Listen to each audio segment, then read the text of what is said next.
What's going on, everybody? Average Arcader here, and it's time for another base review. I know it's been a while since I did one, but I need to get back to these. I know you guys love them. A lot of people have said how much it helps them find new bases and new worlds. So this one is going to be on, I think, what was it? Alien Secret Base. This is a really, really, really good one. It's available currently on the marketplace right now. But if it's not there, say in the future, all you have to do is just type in Alien Secret Base into the search at the Bedrock Marketplace, and it'll bring it up. I believe this was published by Black Labs. What was it? Yeah, I think it was Black Lab Studios. They normally do. They have their name on a lot of good ones. I really like this base. This is probably one of the best base add-ons I have seen in a while. It does its job quite well. So as you saw, you had your way, you get in. It has this awesome little water elevator they've created. And then the second you walk out, it turns it into the opposite, which takes you up. Nicely done. As you can see, it looks really cool. It's got a lot of decoration, but everything just about has use. There is a ton of function in this base. So let's get started. We'll start over here in this corner and work our way down. Over here is the resting area. This is basically where the beds are. The place comes automatically with 3 beds. So this is set up for 3 people to work out of this right off the back without any modification, which is good. Every single little crafting table, and you got some smelters here, and furnaces and smokers. Everything's in here. So if you wanted to quickly craft something or do something, you can do it in here real quick. If you have some little personal storage area, all that, you've got ender chests. Everything you need is right here to do quick little things. Say you didn't want to leave. All the different crafting tables are here. So you're good to go. I think the only thing that's not in here is an anvil and the enchanting table. But everything else is here. You even have... So, nice little area for you to stay and store some things. We'll come over here. I love the use of signs are really good too. You know exactly what everything does before you even get in here. So here is where we have the anvils. We have enchanting table, and what I like, which so many different bases forget to do, they'll make this really cool enchanting area, but then they won't put any of this in here. Yeah, like you need this to do any enchanting. So when it's not in the base, you have to go out and mine it. And I'm like, if you're gonna go out of the way to put together a really nice enchanting area and crafting area, just put what you need in there so that people don't have to chase down all this stuff. I understand that they will have to mine for, you know, some of the ores, but still, you want to make it so that it's kind of a one-stop shop once you're there. Okay, going down a section.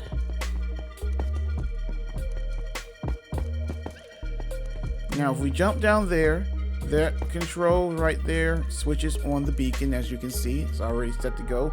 We've got speed and health. And if we want to get down there, turn it on and off, let's go down there. And there is a control room for that where you can put more of the different items you can put in it to change up what benefits it gives you. So you can get right to it. You can get to anything. Everything that they've done, they've got a lot of automated stuff. You can get to all of it so that if you need to tweak something or add something, you can. Potion Labs. This is another one I like. It's already set up good with instructions here on how to do it. It breaks it down to you, but basically it's easy. You choose which potion you want. You can then choose an effect. Come over here and it all gets made right there. You can take a look at what's going on. It even resets everything once you're done. So it's really cool. Like it, like you'll have it's stocked up for a while. You've got a lot here. It's ready to go. It's even got you got glass to make more bottles. You've got more blaze powder. Everything's ready to go. The ingredients are all set up, and once they run out, all you have to do is go into the maintenance room and you can refill everything behind here. It shows everything where it needs to go. You just throw it right into the hopper and you're good to go.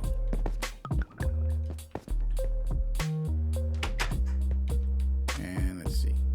See, and it's made and it's already doing everything it needs to do. See, I like that. I like this little setup here for a potion station. Not too many do it like this. There has been a few bases that had a similar setup, but one, they only put like a few things in. They don't put everything in. They want you to do it yourself. That one there's a lot of everything in there. You'll be a while before you run out. Now, this area is the only area I could not exactly figure out what's going on here. It may just be for decoration. I'm not sure. I couldn't find anything that was going on. Maybe I'm missing something. I'm not sure. It looks cool. Like you have this little bit here, but again, I have no idea if this does anything or not. Nothing changes, nothing really happens. Maybe it's just a delicate, just another place to store things. I don't know.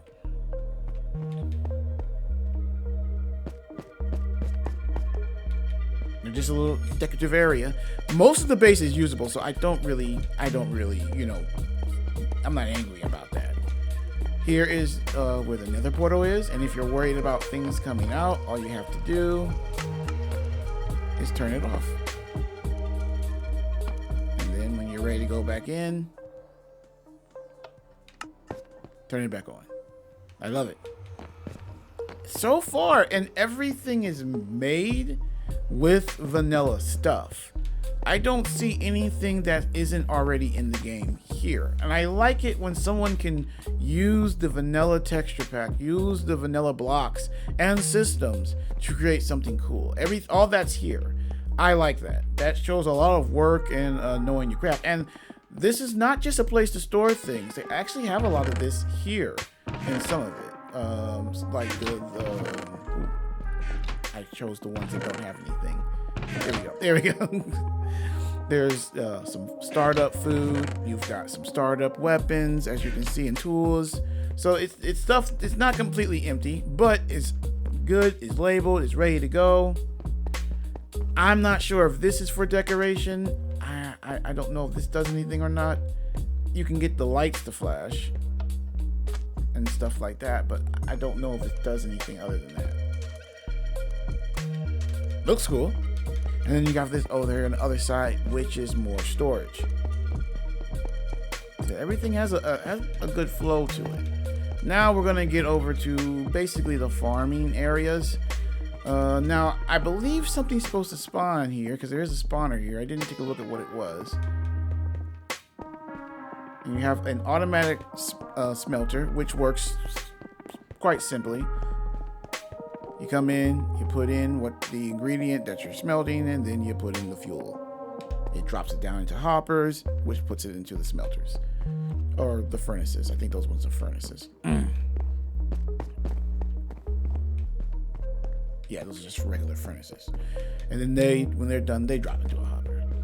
All good. Okay, so here we have an automatic farm. Has just about everything you would need to get started right away. Even nether wart, which I love. That they have that. A lot of places, they don't. A lot of these ones, they don't do that. You have to sit there and you're wondering. I wonder all the time, like, how do I get nether root in here or nether wart in here? Another cool thing. This is where you put the button, and it, of course, lets the water down, and then you go pick up things and you replant, and then you can save all the seeds up here, and then they have a bone meal farm basically here, which you can then take and then go and grow everything. So as you're planting, you can grow it and it'll all grow right back. So you can get a huge amount of whatever you're growing right off the back.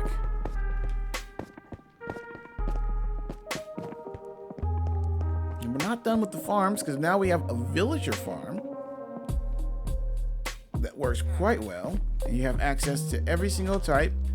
And if something were to happen, if one of these guys should die for whatever reason, you can then come back here and herd them back into here, into one of these sections. And then once they're in, just shut the door, and then they'll stay in that position. And you can sit here and trade with all of them to get to what you need. That's great, because that means you don't have to hunt them down out in the world. One of my favorite things about this is the bee farm. You can get to it. It's kind of, at first I was wondering, can we get to it? You can. You go behind the villager farm and there's a door that lets you go in there, and then you can collect the honey. I think they set that up quite nice. So we need to go down a level.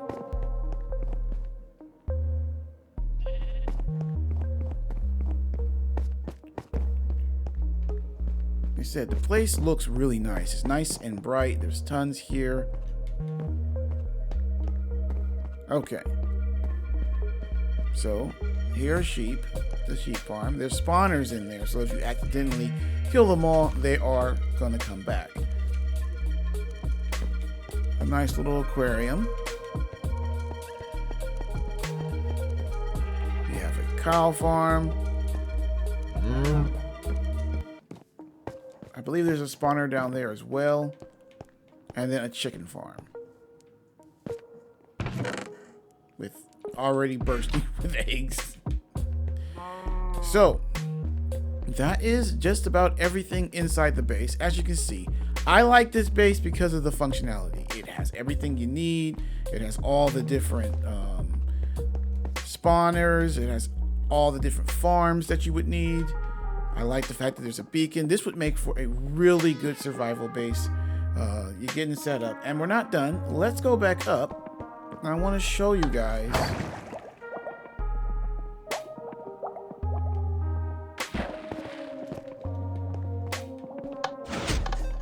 out here. Now it's easy to find if you ever get lost. The beacon comes up here and it stops at this alien ship. I mean, it's nothing really. There's some seats and stuff. It's kind of decorated. It's an okay little ship. Other than that, there's nothing really in there for you to do. And in survival, you probably wouldn't make it there. But I do like the seed that they have here. It has a good mixture of most of the popular biomes. You start out here in Darkwood Forest. There are plenty, as you can see, tons of villages, both abandoned and occupied. So even if you didn't have that villager farm, you would have access to a lot of different villagers. But if you pay attention, it has desert over there, ocean, and as you can see right there in that tip, over there in that direction, there's jungle. If you can see that, hang on, let me get a little closer.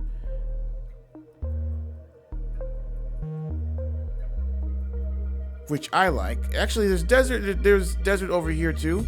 I explored it a little bit. There are some desert temples as well, and more villages. But the cool thing is having jungle this close is really good. I like when the map has jungle this close, because jungle is one of, sometimes, I don't know why, but jungle can be really hard to spawn in. Or it'll spawn in, but it's really far away. So you see we've got plains, and you can see the ship's just right there. It's not that far. So I like this because of the diversity of all the biomes. You've got all the different forests. You've got jungle, you've got ocean, you've got desert, you've even got some mountains. You got just about everything in this area, not too far from spawn. Even swamp right there before you hit into that ocean. So you got access to pretty much all the top biomes, because there's it's not too far in, I think, towards the The other end of that desert, you can't see it from here, but there is some mesa, a little bit of mesa biome over there as well. So definitely worth getting it. I would definitely say this is 100% worth it. I think this was like a $3 add-on. So for the price, this is a great custom spawn and one of the best base maps I've seen in a while. Not the best I've ever seen, but definitely up there. It scores pretty high up on my table when it comes to it. 100% worth it. If you're somebody who does have fun with pre-made bases, I would say this one is 100% worth the money, and go check it out. Alright guys, thank you so much for watching. Now don't forget, we currently have a Spotlight studio for our new Spotlight segment. It's Everbloom Games, so make sure to go check them out. I'll be leaving a link to their playlist in every single video during this period of time, so make sure to go check them out. We should also have a couple custom videos up, some reviews, a Let's Play series, and an interview up. I plan on interviewing one of the awesome people that work there once a week for this 4-week period, so make sure you don't miss any of those. Alright guys, that's going to be it for today. Average Arcader out.